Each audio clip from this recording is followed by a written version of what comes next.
Putin sebentar lagi akan melakukan sebuah lompatan besar. Kita tahu aksi Putin mengambil Ukraina oleh Barat dan sekutunya dianggap sebagai Hitler baru. Di sisi pihak yang tidak terlibat dalam perang tersebut membelah opini menjadi dua. Anti Putin, pro Barat, pro sekutu, dan mengklaim tindakan Putin sebagai crime against humanitarian atau kejahatan besar terhadap umat manusia. Yang kedua, yang pro Putin, menganggap pihak Barat adalah pro Israel, pro Yahudi, romantisme anti Yahudi plus memframing anti Amerika yang menjadi polisi dunia membuat perlawanan Putin, menjadikan Putin superhero baru, pahlawan dunia melawan Thanos. Thanos adalah Amerika dan Yahudi. Maka sebagai analis intelijen pertahanan ada pertanyaan untuk diantisipasi tentunya. Pertanyaan tersebut adalah apa yang kira-kira Putin akan lakukan berikutnya? Berapa tentara Rusia yang akan ditarik mundur ke barat? Berapa yang akan berada di Ukraina dan berapa yang berada di Belarus? Oke, bagaimana kalau kita melihat peta Eropa Timur sebentar? Di sebelah barat Ukraina ada 5 negara. Polandia, Slovakia, Hungaria, Romania, dan Moldova. Keempat negara Polandia, Slovakia,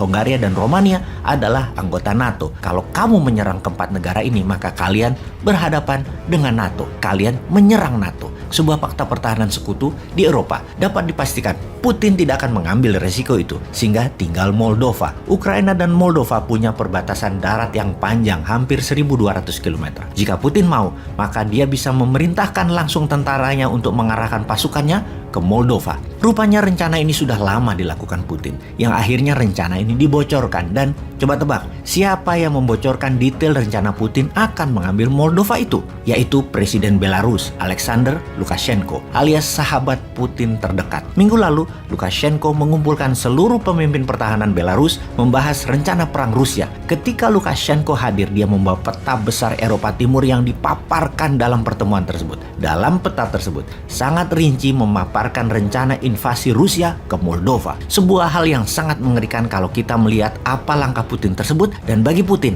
why not?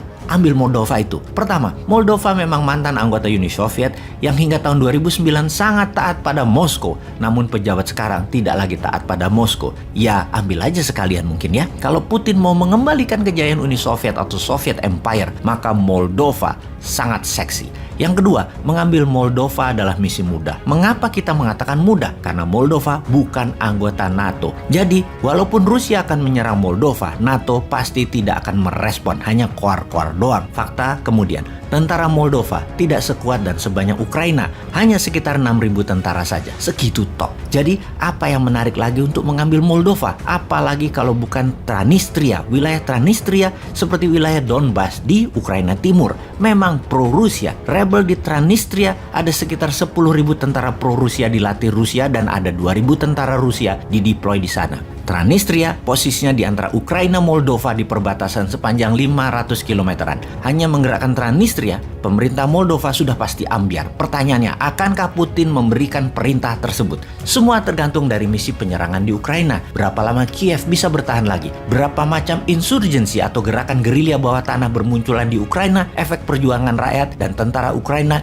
yang memutus rantai komando utama menjadi satuan kecil-kecil. Semakin banyak, semakin sulit diredam Ukraina. Walaupun pemerintahannya sudah jatuh. Intinya, seberapa akan sibuknya nanti tentara Rusia di Ukraina. Yang menjadi pertimbangan juga adalah menginvasi satu negara sudah sangat beresiko, apalagi 2 negara. Ujungnya, Rusia akan punya 2 rezim boneka di negara Ukraina dan Moldova, namun tidak punya uang untuk mengelolanya karena kena sanksi ekonomi. Bisa-bisa terbatas sumber ekonomi yang di dalam negeri Rusia tidak punya, dan ini tergantung mitra Rusia, Tiongkok. Jadi jelas, Putin akan membangun kembali kejayaan Uni Soviet. Di pihak Rusia ada Lukashenko Belarus sebagai sahabat dekat dan Xi Jinping sebagai quid pro quo, bahasa Latin yang artinya a favor for a favor, strategi untung-untung. Lukashenko stay in power butuh dukungan Putin, dan Tiongkok butuh energi Rusia dan Rusia butuh barang Tiongkok. Belarus bahkan mengizinkan hulu ledak nuklir Rusia dipasang di sana yang mengarah ke Eropa. Agaknya Rusia serius membangun Soviet lama dan membuat NATO, Amerika dan sekutunya diam di tempat seperti Putin menipu dunia di tahun 2014 dengan pengambilan alihan Crimea, dan sekarang dilakukan lagi tanpa Barat bisa apa-apa. Singkatnya, Rusia memerlukan Belarus sebagai negara netral palsu padahal boneka Rusia dan menjadi pagar terdepan melawan NATO. Jadi mau mengingatkan aja bahwa Putin pasti mengambil Moldova.